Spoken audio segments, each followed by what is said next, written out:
He left her. For a woman half her age. And twice as shallow. After 38 years of marriage. He thought she'd crumble. Instead, she plotted. No yelling. No begging. Just paperwork. Because revenge isn't always loud, it's legal. And when her medical bills came due, guess who was still listed as financially responsible? Margaret didn't scream. She sent an envelope. And it wasn't a love letter. It was the most expensive mistake he'd ever made. It was a rainy Thursday morning in Westport, Connecticut, the kind that made the trees look like watercolor paintings behind fogged-up windows. Margaret Carter, age 72, stood by her kitchen sink in a pastel blue robe, hands resting on the counter, staring at the untouched mug of chamomile tea she'd made an hour ago. Her curly silver-gray hair was still damp from the shower, and her eyes, usually lively and warm, looked tired. Ron had left. Not for work. Not on an errand. For good. He had packed 2 suitcases and his golf clubs the night before, casually telling her, "I can't keep doing this, Maggie. I need to feel alive again. I'm moving to Florida with Crystal." Margaret had blinked. Crystal? Who's Crystal? He didn't even flinch. She's a yoga instructor. 34, she makes me feel young. She remembered her grip tightening on the mug then, the way it trembled in her hands but didn't shatter. She had said nothing. Just nodded and walked upstairs while Ron zipped up his luggage and whistled. 38 years. Gone in 3 minutes and 2 bags. Now, standing alone in the kitchen, the silence was unbearable. Even the clock ticking on the wall seemed too loud. The diagnosis had come only 6 weeks ago, early-stage breast cancer. Manageable, the doctor said. But it would require surgery, chemotherapy, and a lot of follow-up care. Margaret had cried once, just once, after the appointment. She hadn't even told Ron at first. But when she finally did, he'd sat still for a few minutes, nodded, then changed the subject. That should have told her everything. A knock on the door jolted her. Emily, her 38-year-old daughter, walked in without waiting for an answer. "Mom?" Emily's eyes scanned her. "He really did it?" Margaret gave a tiny nod. "Florida. Crystal. Yoga." Emily's jaw tightened. "You've got to be kidding me. After everything you did for that man? After Dad watched you raise 2 kids, support him through his heart surgery, help run his business, he just leaves?" Margaret smiled sadly. Apparently, he needed to feel alive. Emily looked around the kitchen, eyes watering. This house feels haunted without him. But not by a ghost, by something worse. A coward. They sat at the table. Emily reached across and held her mother's hand. "We'll get through this," she said. Margaret nodded again, though something in her chest whispered, not just through it. Around it. Above it.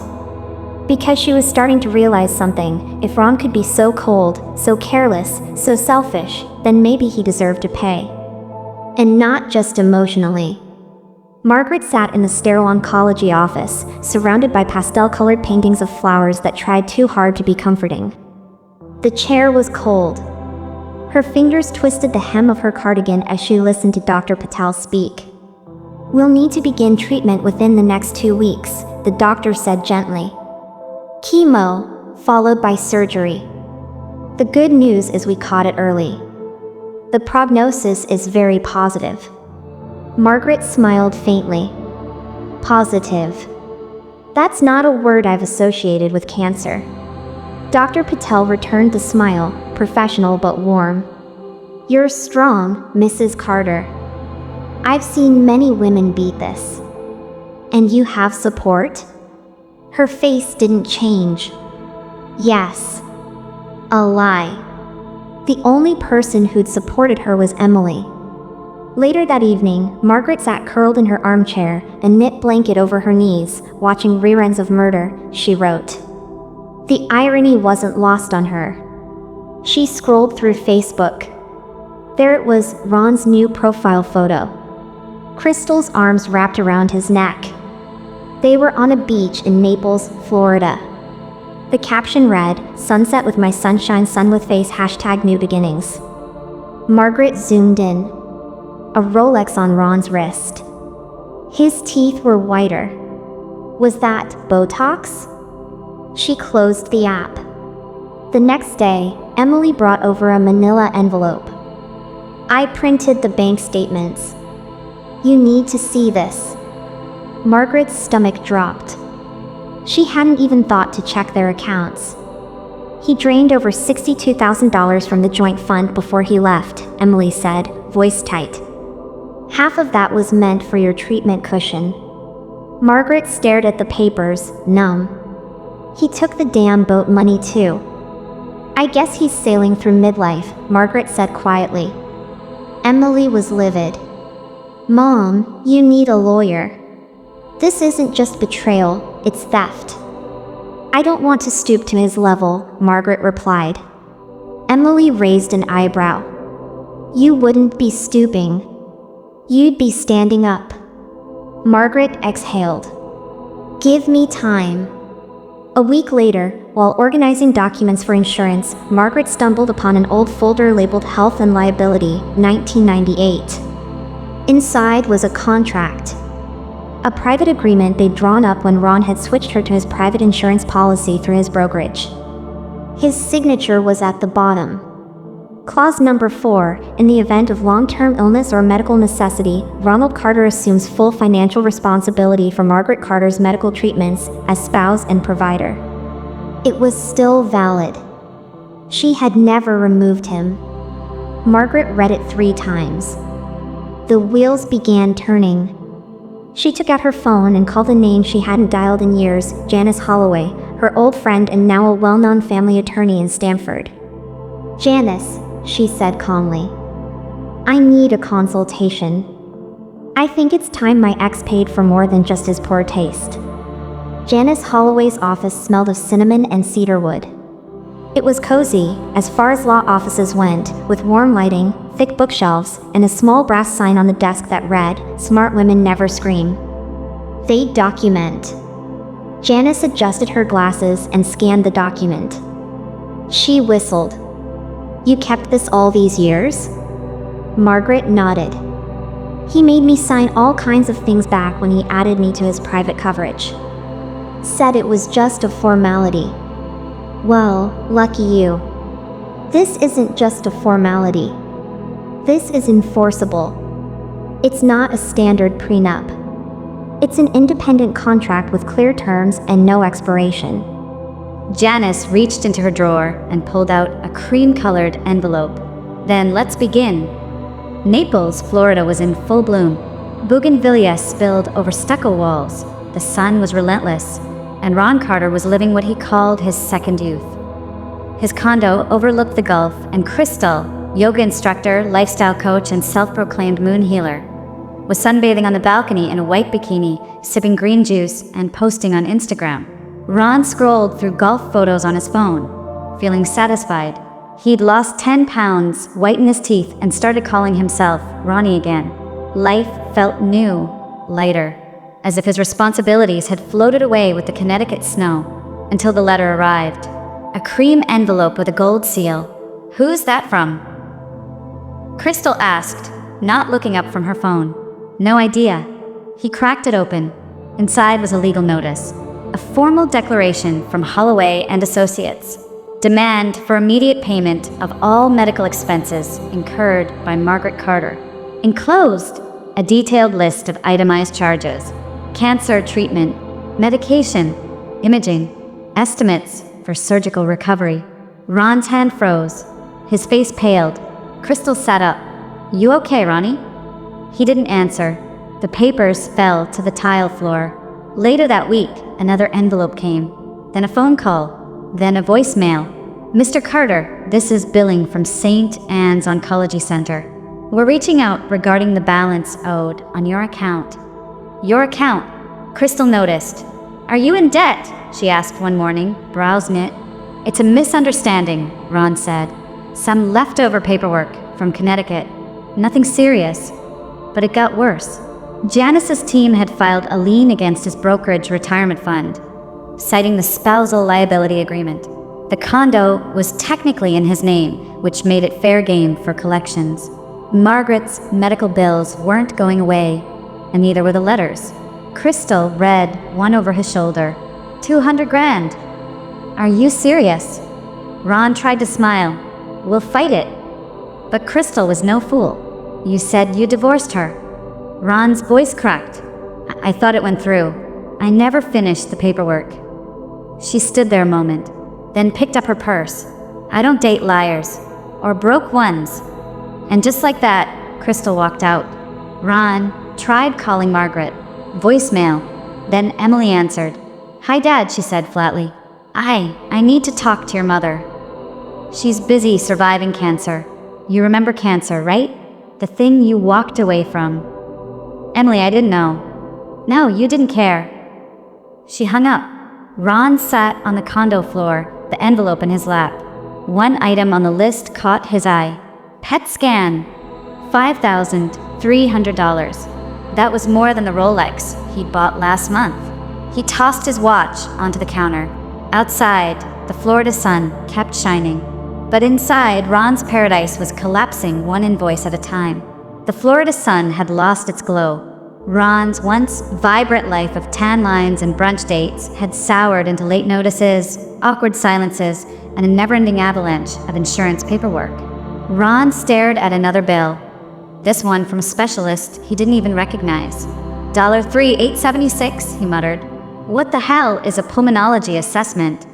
Candace, lounging in yoga pants and a $1,000 smile, flipped through her phone. Babe, I thought your insurance covered all this. It's complicated, Ron mumbled. There was a clause from years ago. Just a temporary mix-up. Candace raised a perfectly arched brow. You mean to tell me your ex-wife's bills are landing in our mailbox? Ron's silence said it all. The next few weeks were a slow, glorious implosion. Margaret, of course, remained a ghost, silent, poised and watching. Her lawyer had executed the medical expense assignment flawlessly. Ron had unknowingly co-signed on those bills back in 1992 as part of a marital financial agreement when Margaret went back to school. In the divorce, it had never been revoked.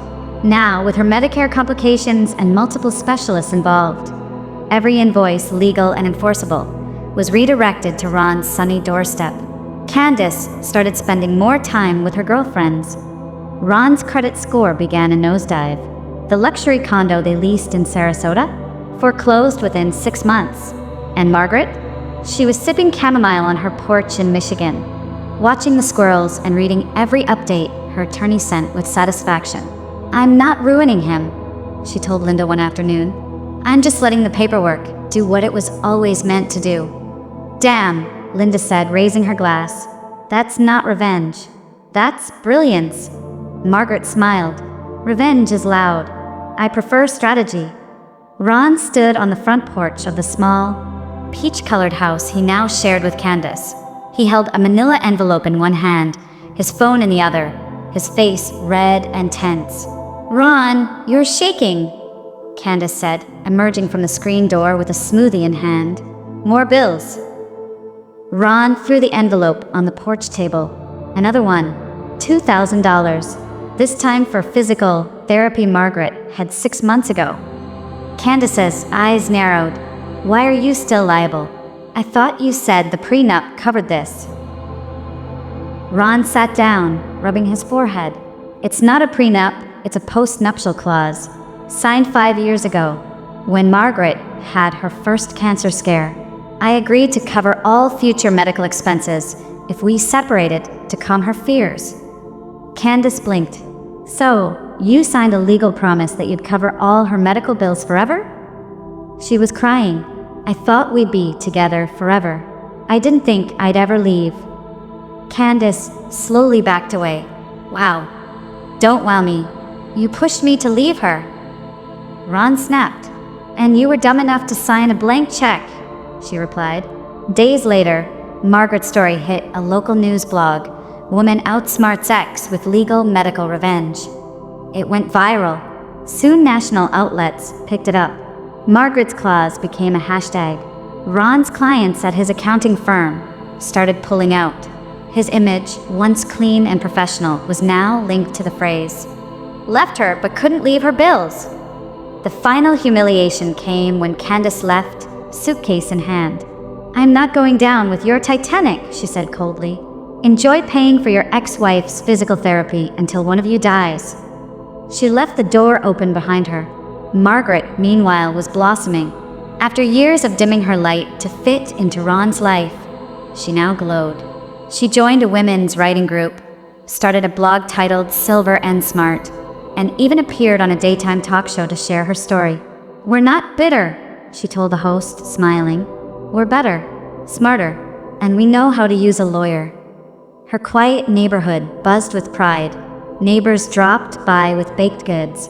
One elderly widower named Paul brought her homemade lasagna. "I read your blog," he said, blushing.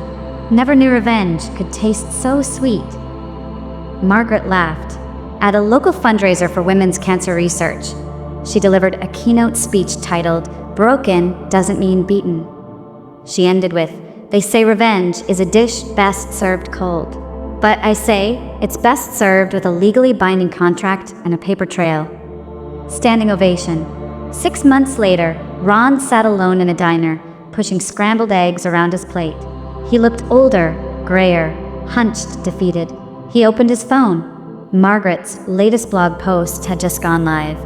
"I forgave him, but my insurance didn't." He scoffed, but as he read, his expression softened. Margaret had written, "Forgiveness doesn't mean reconnection. It means peace for me, and hopefully a lesson for others." Ron sighed. She always was smarter. Meanwhile, Margaret watched the sunrise from her garden. Paul sat beside her, handing her tea. She looked peaceful, triumphant, because this wasn't just about revenge. It was about reclaiming power, dignity, and life after betrayal. So if you've ever been underestimated, remember Margaret. If you've ever been replaced, remember that karma may wear a cardigan and carry receipts. Like, share, subscribe, because justice doesn't always come in court. Sometimes it comes in the mail. So, was Margaret wrong to leave Ron her medical bills? Or was it poetic justice for a man who left her when she needed him most? Drop your verdict in the comments. Was it karma or cold? Speech balloon, and if you've ever been underestimated, betrayed, or simply love a good revenge story, backhand index pointing right, like this video. Backhand index pointing right, subscribe for more jaw-dropping senior justice dramas. Backhand index pointing right, share this with someone who needs a reminder. Never mess with the woman who once paid your mortgage. Thanks for watching. And remember, revenge is best served with interest. Pill open mailbox with raised flag broken heart.